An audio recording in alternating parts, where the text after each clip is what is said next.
Bienvenido al canal de la Primera Iglesia Bautista de San Salvador.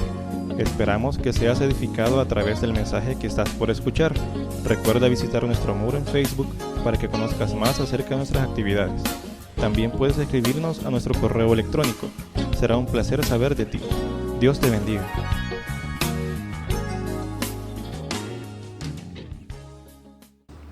Entrad por la puerta estrecha, porque ancha es la puerta y espacioso el camino que lleva a la perdición, y muchos son los que entran por ella. Porque estrecha es la puerta y angosto el camino que lleva a la vida, y pocos son los que la hallan. El texto esta mañana es un texto clásico de la puerta ancha y la puerta angosta, del camino angosto y el camino ancho. Desde la escuela dominical aprendimos hasta cantitos que hablan de la puerta angosta y la puerta ancha, y el camino angosto y el camino amplio o ancho. Dicen que en el mundo hay tres clases de personas, a saber cuál es usted. Una, las personas a quienes solo les gusta tener un camino, y ni les gusta ni les importa otros caminos más que un camino. Esa es la gente que siempre va a su trabajo por el mismo camino, por la misma ruta. Es la gente que siempre hace las cosas de la misma manera, a la misma hora, en el mismo momento. Le llaman los metódicos. Tiene sus virtudes, tiene su bondad. Hay otras personas que les gusta siempre tener alternativas. Son aquellos que siempre buscan, bueno, si hay esta es una posibilidad, ¿cuál es la otra? Los que llaman el plan B. No solo un plan A, sino un plan B. Los que trabajan en oficinas o cosas así, a veces sus jefes les piden siempre tener un plan B. En caso que las cosas no resulten así, ¿cuál es el otro plan? ¿Cuál es el otro camino? Hay gente que funciona así y le gusta, ¿verdad? Hay otros que les da pavor eso, pero no hay peor cosa que llegar a un camino, no saber a uno cuál camino tomar. Por ejemplo, cuando una muchacha con suerte le aparecen dos novios guapos a la vez, ¿verdad? ¿Por cuál me decido?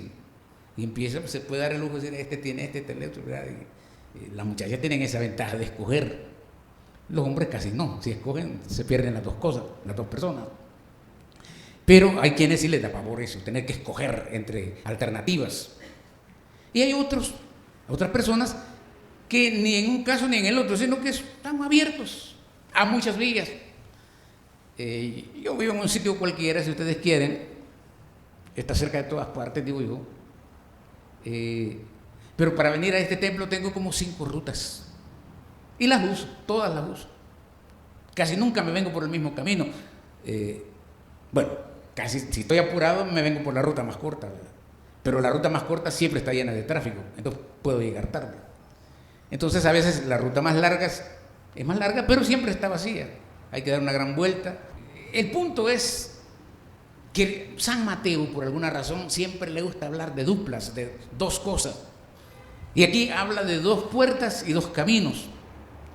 Un camino estrecho y una puerta estrecha. Y un camino ancho y una puerta ancha.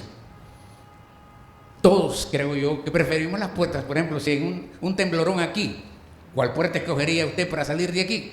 La ancha, ¿verdad? Lo más seguro es que todos nos atropellaríamos en medio. Por eso un plan de salida, los que están aquí adelante mejor busquen aquí, los que están por aquí busquen acá, y los que están atrás por allá, y los que están allá por allá, y solo unos cuantos en el camino ancho aquí, ¿verdad? Se lo estoy diciendo, nunca lo hemos ensayado, pero dicen que la ley pide que un grupo como este debe ensayar en caso de emergencia. ¿Qué hacer? El asunto también es que fíjense que ese edificio tiene 3 pisos. Dicen que el lugar más seguro es aquí, así que lo mejor es quedarse aquí, ¿verdad?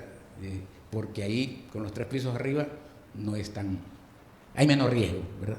Dicho sea de paso. Si no, vamos a traer a alguien que sepa y que diga qué es lo que hay que hacer. Y me decían que allá está un señal de salida, ¿verdad? Aquí no hay. El otro día dijeron que habíamos que poner todo eso. Pero bien, entonces, vamos al tema. Aprendimos que para aceptar a Cristo hay que entrar por la puerta estrecha y caminar por el camino angosto, ¿no es cierto? Por lo menos cuando me convertí, eso me fascinó. Este no es un camino fácil, este es un camino difícil. Por eso me retó, me desafió a mí. Y asumimos todos, por consecuencia, que no vamos por el camino ancho, ni tampoco hemos entrado por la puerta ancha. O sea, en la práctica, la lógica indicaría que hay que buscar las puertas anchas, hay que ir por los caminos más amplios. ¿Quién anda buscando estrecheces, verdad? Pero, curiosamente, estos textos le dan más importancia a la puerta estrecha y al camino angosto. Para entender esto, hay que recordar que este texto que hemos leído, los 2 versículos, son parte del final del Sermón de la Montaña. Todo el Sermón de la Montaña empezó con el capítulo 5 de Mateo, capítulo 6, ahora estamos en capítulo 7, y como si estuviera cerrando el final del sermón, empiezan ahí algunas cosas interesantes. No necesito hablar tanto sobre las puertas y los caminos, ¿verdad?, anchos o angostos. Sin embargo, me parece que desde la antigüedad esto de los caminos y las puertas ha llamado a la reflexión a mucha gente. Por ejemplo, se dice que no hay camino fácil para la grandeza. Si uno quiere alcanzar la grandeza, el camino es difícil. El poeta griego, que se llamaba Hesíodo, escribió: la maldad se puede tener en abundancia fácilmente. El camino hacia ella es suave y es vivo y es cercano. Pero para alcanzar la virtud, el sabio tiene que sudar.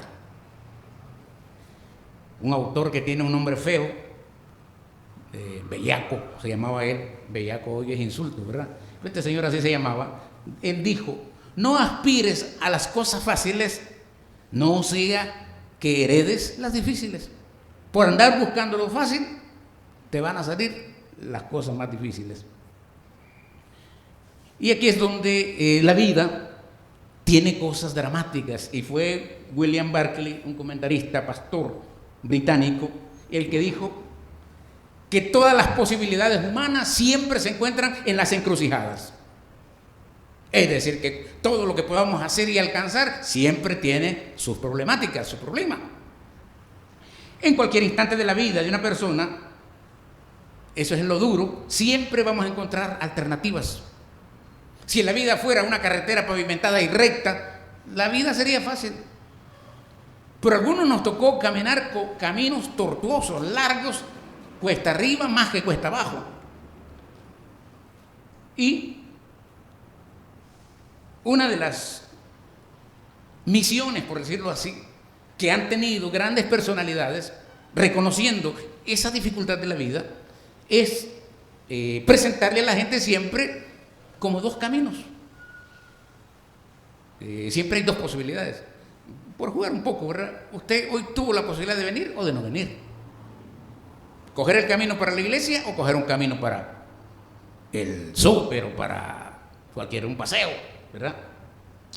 Bien, pero los grandes líderes, especialmente los bíblicos, como Moisés, por ejemplo, cuando estaba por morir, llamó a los líderes y al pueblo y les dijo, en nombre de Dios: fíjense que les estoy poniendo por delante hoy la vida y el bien, o la muerte y el mal.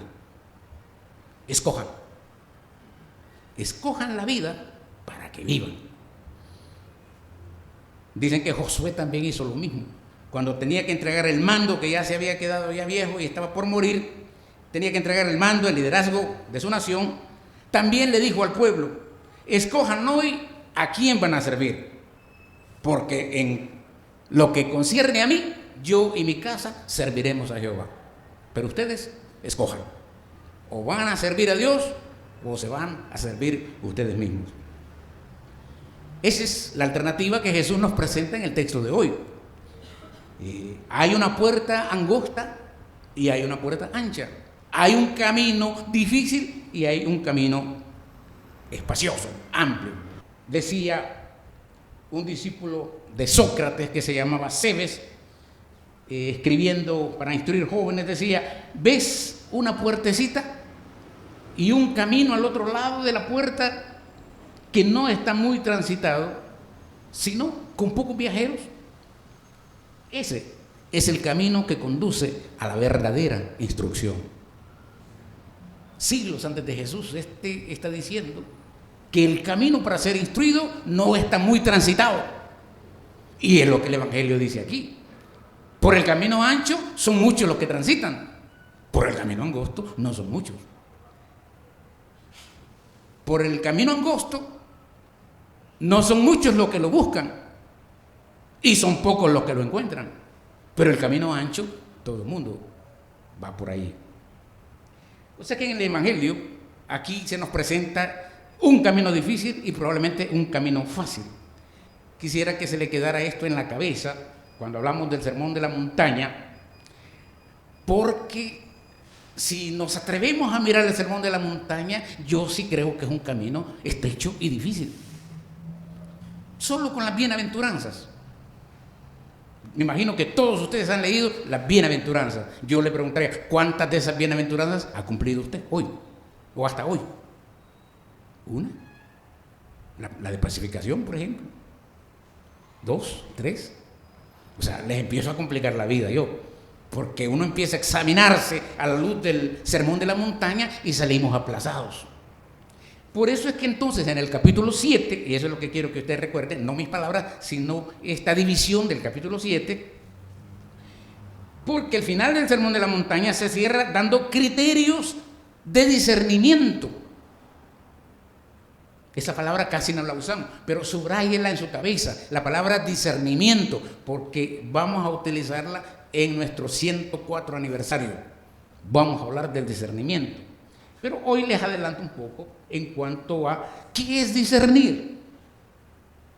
Uno pone en ejercicio el discernimiento cuando tiene dos alternativas.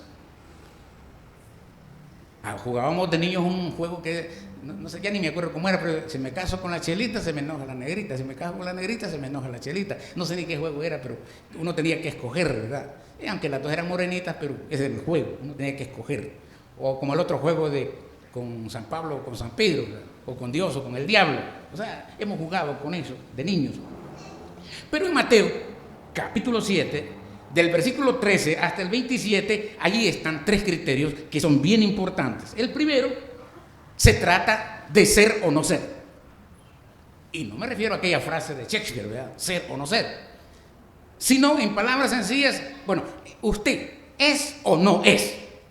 Así de sencillo. ¿Es cristiano o no es cristiano? ¿Es discípulo o no es discípulo? ¿Es piadoso o no es piadoso? ¿Es creyente o no es creyente? De eso se trata, el primer criterio. El segundo es más difícil, porque se refiere al dar frutos o no dar frutos. Y el Evangelio dice, árbol que no da fruto debe ser cortado y echado al fuego porque está mal ocupando el sitio. En otras palabras, el Sermón de la Montaña va cerrando, empujando a los oyentes a que se conviertan en personas fructíferas, que den frutos. Y entonces ya ahí uno se aplica a eso, ¿cuáles son mis frutos? ¿Cuáles son los frutos? No solo los hijos, porque si de hijos atrás, yo ya di 4 grandes semillotas, ¿verdad? Y todos los que tienen hijos ya dieron fruto, fruto biológico, fruto físico. Pero hay otros frutos, los frutos del Espíritu, por ejemplo, ¿verdad? Que se espera de nosotros. Y el tercer punto que está ahí en el capítulo 7, para cerrar el Sermón de la Montaña, es cuando hay que pasar de las palabras a los hechos, de las enseñanzas a la práctica.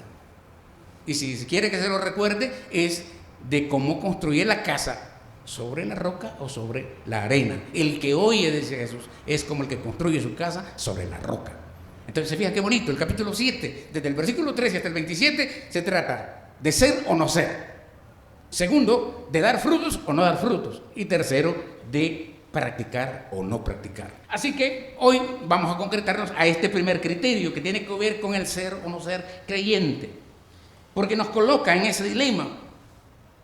Porque por un lado, todo el Sermón de la Montaña nos ha colocado frente no solamente a cosas que hay que saber y conocer, sino cosas que hay que hacer también. Hay que dar evidencia de lo que uno acepta en este Sermón de la Montaña. Y peor aún, porque el mismo Sermón de la Montaña nos invita a hacer renuncias. Nos habla de despojos personales. Y eso es lo más difícil. Por eso es que la puerta es estrecha. Por eso es que el camino es angosto. Por las renuncias que tenemos que hacer. Uno empieza a ser creyente y empieza a complicarse la vida, si es buen creyente. Porque entonces hay que renunciar. Bueno, usted sabe que el bendito matrimonio es una puerta estrecha. Es un camino estrecho. ¿No es cierto? O que me diga cualquiera de ustedes, tan lindas las parejas que se ven esta mañana, de los que todavía están emparejados, ¿verdad? Si su matrimonio ha sido miel sobre hojuelas, pavimento recto. No lo creo, ni le creo.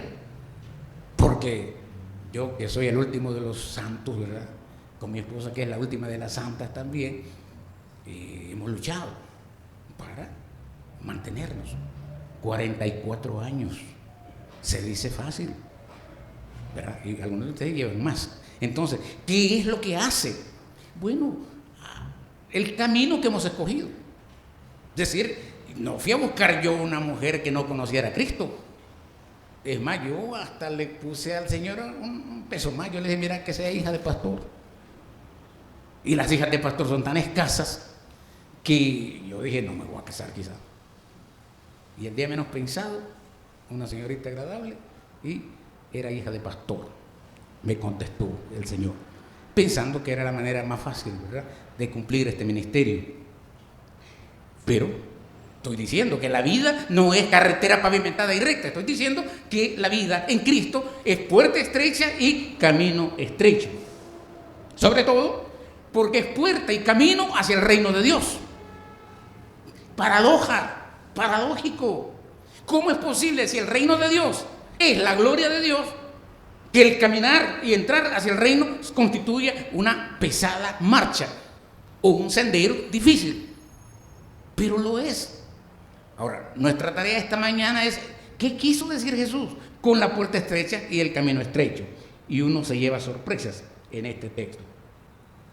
De tal manera, entonces, queridos hermanos, que el objetivo del sermón, de las enseñanzas del Sermón de la Montaña, es que los que estaban escuchando a Jesús y los que leyeran este evangelio pudieran todos entrar al reino, pero estuvieran conscientes de que para entrar al reino la puerta es estrecha, el camino es angosto, porque por el camino ancho, pavimentado, y la puerta ancha, la mayoría van por ahí. Con razón, los que siguieron a Jesús eran pocos. Con razón, cuando Jesús vio las multitudes, las vio con compasión, pero sabía que no era toda la multitud la que iba a ir tras de él, porque muchos iban tras de él por el pan, por los milagros, por las curaciones. Así que, queridos hermanos, lo correcto es entrar por la puerta estrecha al reino de Dios. Lo correcto es que el caminar hacia el reino de Dios sea estrecho, camino difícil, con obstáculos, con adversidades. Ese es el camino hacia el reino. Y dice Jesús que es camino hacia la vida. Estrecho es el camino hacia la vida y amplio es el camino hacia la muerte y la destrucción. Mire qué cosa. Entonces, todo lo que significa entrar en el reino de Dios, el futuro, la esperanza gloriosa, se alcanza como parte del reino, pero hay que entrar por la puerta estrecha y caminar por el camino estrecho. Y admite Jesús que este camino no es el más popular, no es un camino de masas, de multitudes, porque las masas y las multitudes se equivocan. Las masas y las multitudes son moldeables. A veces hasta pueden funcionar como borregos, un pánico y todos cogen pánico. Jesús no le puso mucha fe a la manifestación de multitudes, sino a los pocos. Pero interesante me parece eso. Entonces, el camino estrecho y la puerta estrecha no lo toma la mayor parte de la gente. Ni es lo que la gente está buscando, ni es el camino y la puerta que la gente va a encontrar, porque no la están buscando. Pero la elección que se tome en la vida es decisiva, porque allí se juega la vida o la muerte, la eternidad o la perdición, la esperanza o la desesperanza, la alegría suprema o la angustia total. Porque cuando uno escoge, siempre deja de lado algo. Por ejemplo, digo, esas muchachas, otra vez vuelvo a las muchachas, ¿verdad? Si una muchacha tiene la buena suerte de tener 2 pretendientes, se puede dar el lujo de escoger al mejor, según ella, el que mejor, ¿verdad?, le parezca. Y yo aconsejo a las muchachas que no se claven con uno, ¿verdad? dense a respetar, pero no se claven con uno. Hasta 5, digo yo, ¿verdad? Como los dedos de la mano. A ver, ¿cuál? Consejo que para algunos de nosotros ya es tarde, pero para los que están en mera edad de merecer todavía pueden hacerlo. Entonces, se juega. En la decisión, uno también va dejando otro. Por eso cuando a uno lo casan, dice, y te comprometes que dedicándote a esta mujer, renuncias a todas las demás. Yo hago siempre énfasis en eso, porque yo sí quisiera que el que llegó hasta el altar jure que lo va a hacer para toda la vida. Y no que se quede con el otro ojo mirando el cerco ajeno. Aunque dicen que los hombres nacimos medio perdidos, ¿verdad? Y que por más que necesitarían ponernos así para no mirar lo que no nos debe importar. Bien, entonces, quien quiera entrar a la vida, quien quiera entrar al reino, tiene que hacer renuncias. Y por eso la puerta es estrecha y por eso el camino es angosto. Porque siempre va a tener lo que para algunos serán pérdidas, renuncias, pero para otros serán ganancias. Para un discípulo de Jesús, el comportamiento de la masa, dije yo, no es criterio de acción. No porque la mayoría hace esto, eso es legítimo. No, a veces hay que ser valiente, decir, no, pues yo no voy con toda la gente, yo tengo mi propia manera de pensar y de ser, más vale.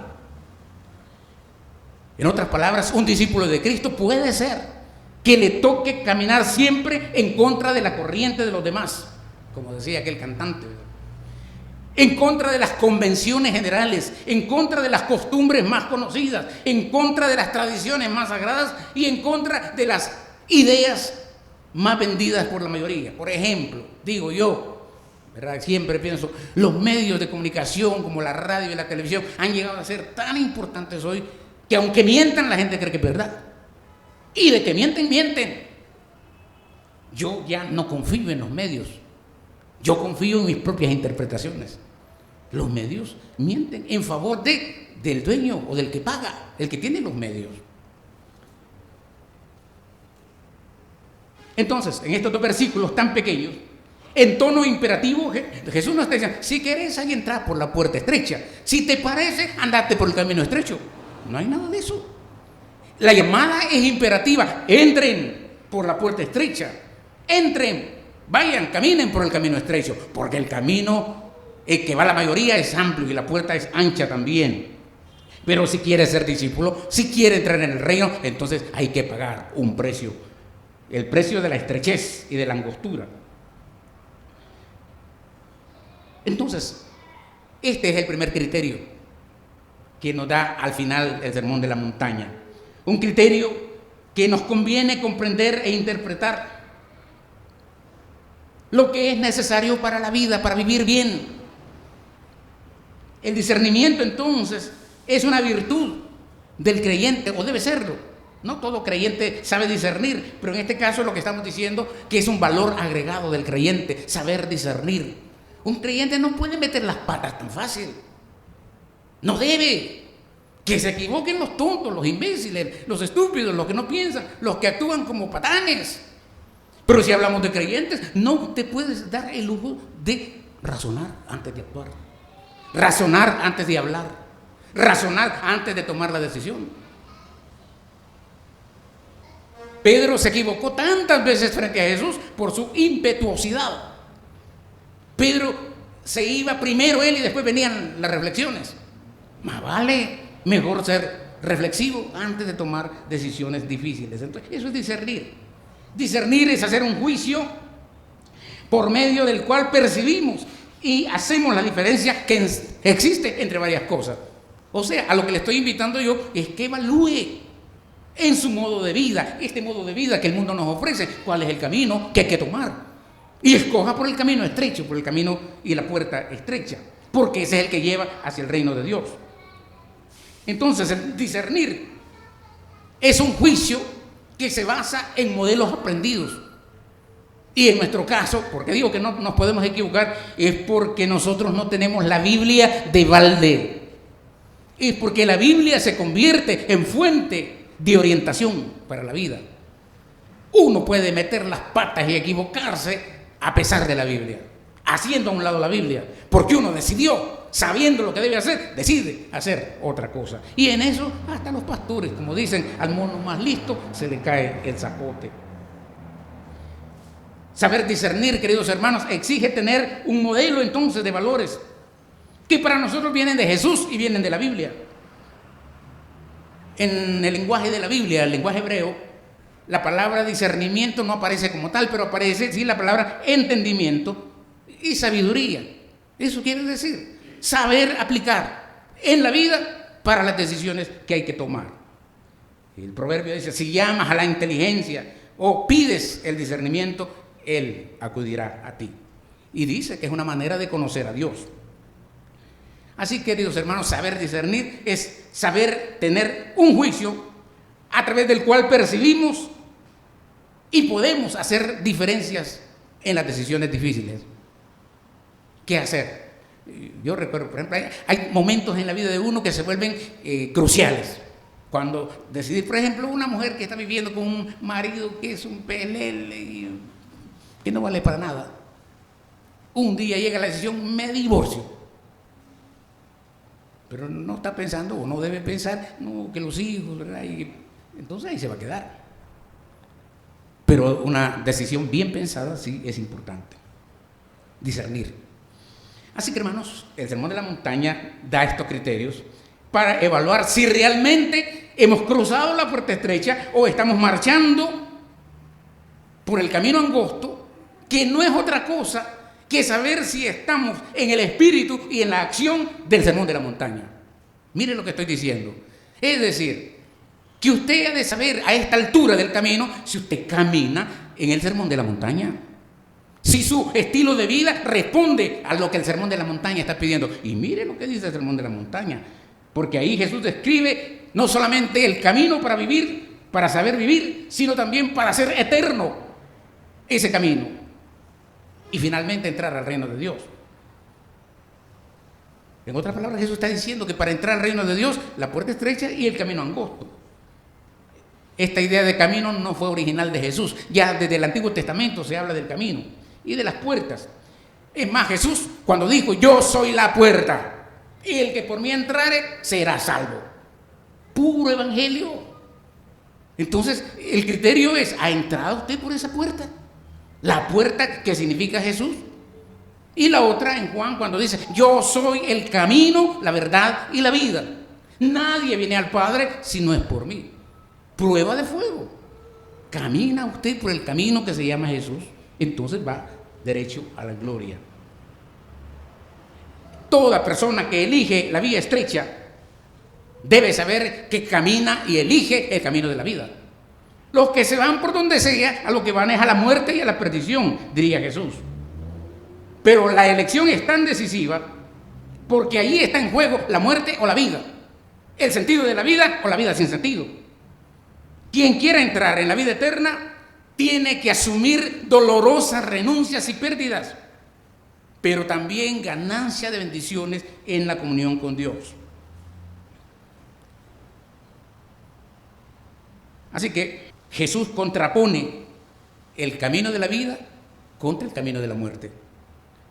El camino duro y difícil con un camino fácil y amplio.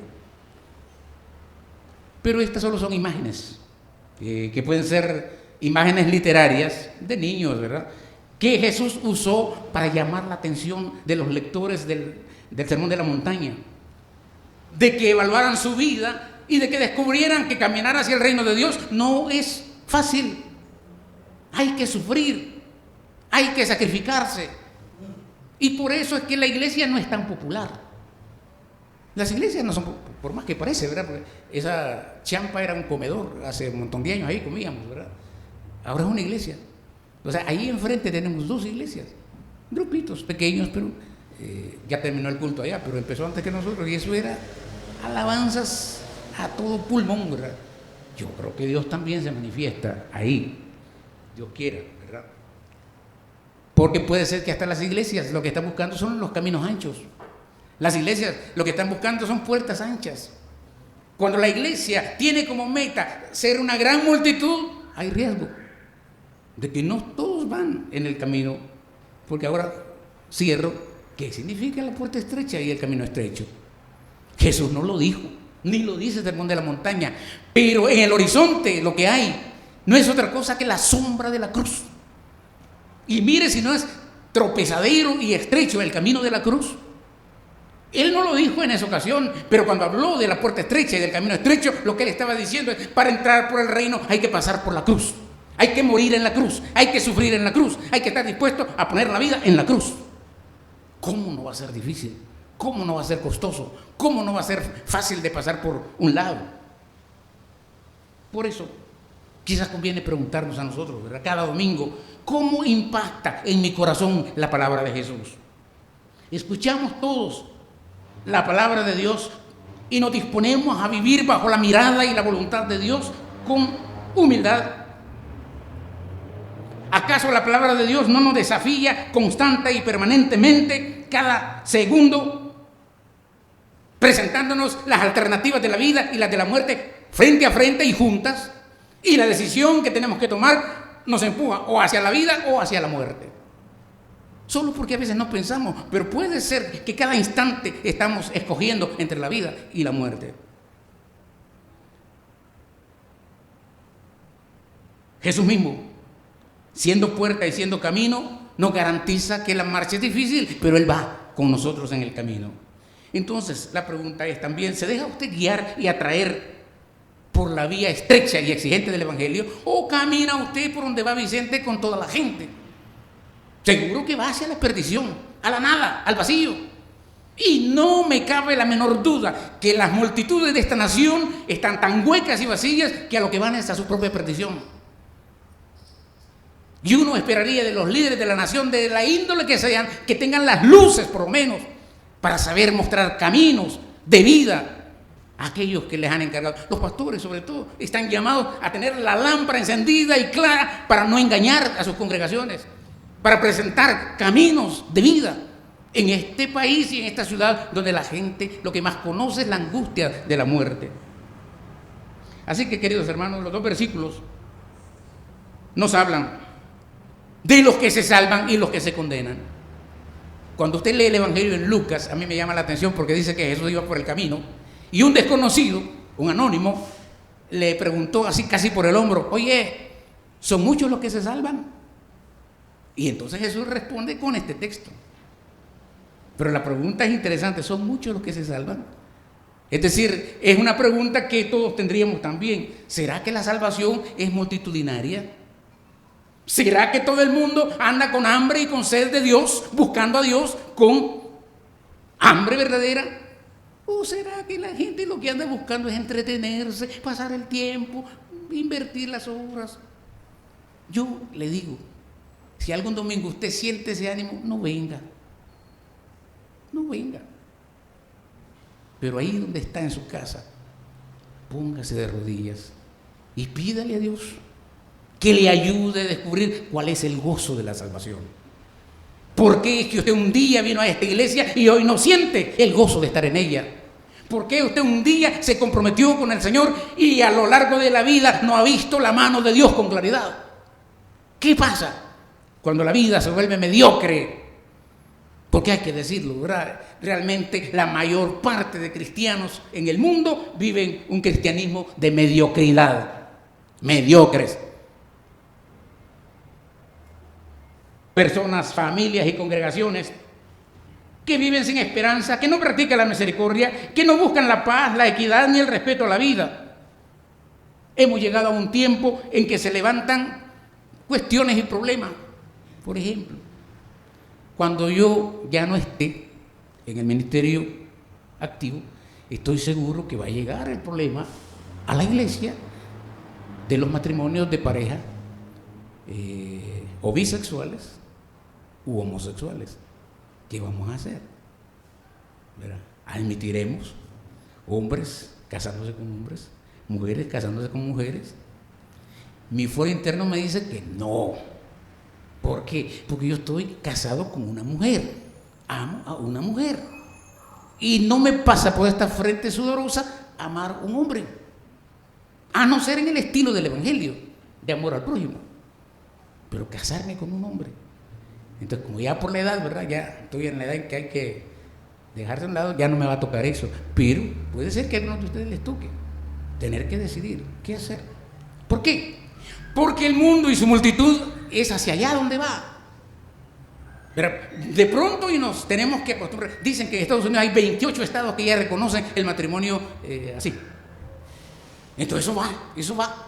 No va a faltar aquí. Aquí dicen, ¿verdad?, que entre el gran catolicismo que hay en muchos de los que son, ¿cómo se llama?, diputados, son gente de doble ánimo, de doble opinión, ¿verdad? Si les preguntan son católicos, pero a la hora de las horas son vulgares, ¿verdad? Son cualquier cosa. Bueno, les digo eso no por molestarlos, sino porque hablando de los problemas que se plantean, ¿verdad? Por ejemplo, hay cuestiones más irrelevantes. Si la iglesia es una iglesia grande o es pequeña, si la iglesia cree en el poder de sanidad o no, en vez de pensar si la iglesia es una familia que abraza al necesitado, lo acoge y lo redime con su amor y su cariño. Es la iglesia una familia que ofrece oportunidades de amar y ser amado, de ser compasivos con los otros. Se acoge con alegría al que llega sedento de Dios y de la palabra de Dios. Bueno, lo digo porque esta semana la gran asociación de iglesias bautistas del sur de los Estados Unidos ha recogido el problema de generaciones de jóvenes abandonando las iglesias. Simplemente ¿por qué? Porque no están de acuerdo en que su iglesia esté en maridaje con el poder económico. Y los jóvenes dicen, preferimos salir de la iglesia, una iglesia que está casada con el poder económico, significa Trump y compañía, porque buscamos una iglesia más auténtica, una iglesia más de Jesús. No queremos una iglesia del César. Mientras, ¿cuál es la actitud de los adultos? Oigan, espérense, ¿quién paga las cuentas aquí? ¿Quién paga el sostenimiento de esto? Como quien dice, ¿verdad? No se olviden, ustedes son jóvenes, ustedes no trabajan, ustedes no tienen pisto. Nosotros los adultos somos los que sostenemos esto. Y si nosotros decidimos casarnos con lo que sea, entonces nosotros tenemos la razón. Bien, qué tristeza y qué desgracia. La única manera de tener claros nuestros valores es ver no el principio, sino el fin del camino. Ver las cosas no a la luz de este tiempo, sino a la luz de la vida y de la eternidad. No a la luz de nuestras propias sospechas, sino a la luz de Jesús, nuestro guía y nuestro Salvador. Oremos. Dios, gracias, porque nos damos cuenta que entrar hacia el reino es cosa difícil, pero nos evaluamos. Y lo que te pedimos es que nos ayudes a aplicar criterios, que nos ayudes a razonar frente a las grandes alternativas que tenemos que tomar, que se nos presentan. Poder distinguir qué es lo que hace que la vida abunde y qué es lo que provoca la muerte. ¿Qué es lo que trae paz? ¿Qué es lo que procura justicia? Y optar por el camino del reino. Pero sobre todas las cosas bendice nuestra vida, porque te has hecho presente en tu palabra, te haces presente en la congregación, y lo que te pedimos es la fuerza de tu espíritu para saber vivir, para saber escoger. Y si nos toca sufrir en este camino del reino, nunca desmayar ni flaquear, aunque la muerte nos amenace. Por Cristo Jesús. Amén.